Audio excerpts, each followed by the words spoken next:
தாயக நிலத்தை, தமிழர் தாயக நிலத்தை வெளி மாநிலத்தை சேர்ந்தவர்கள், வேற்று இனத்தார், வேற்று நாடுகளை சேர்ந்தவர்கள் பணம் கொடுத்து தான் வாங்குகிறார்கள். நாம் ஆக்கிரமிப்பு என்று சொல்கிற போது படையெடுத்தார்கள் என்று நாம் சொல்லவில்லை. முன்னாலே பேசிய அருணபாரதி சொன்னார், பாலஸ்தீனம் எப்படி போனது, ஈழத்திலே சிங்கள குடியேற்றம் எப்படி நிகழ்ந்தது, கிழக்கிந்திய கம்பெனியாக இந்தியாவுக்கு வந்து இந்தியாவை எப்படி ஆக்கிரமித்தான், வணிகம் செய்யத்தான் வந்தார்கள், சட்டப்படி அனுமதி பெற்றுத்தான் வந்தார்கள், சட்டப்படி அனுமதி பெற்றுத்தான் இங்கே நிலங்களை வாங்குகிறார்கள், கட்டடங்களை வாங்குகிறார்கள், மனைகளை வாங்குகிறார்கள்.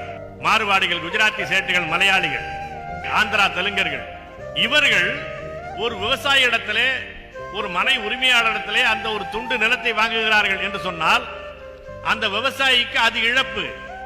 ஆனால் ஒட்டுமொத்த தமிழினத்திற்கு, தமிழர் தாயகத்திலிருந்து ஒரு பகுதி போய்விட்டது அயலாருக்கு என்று பொருள்.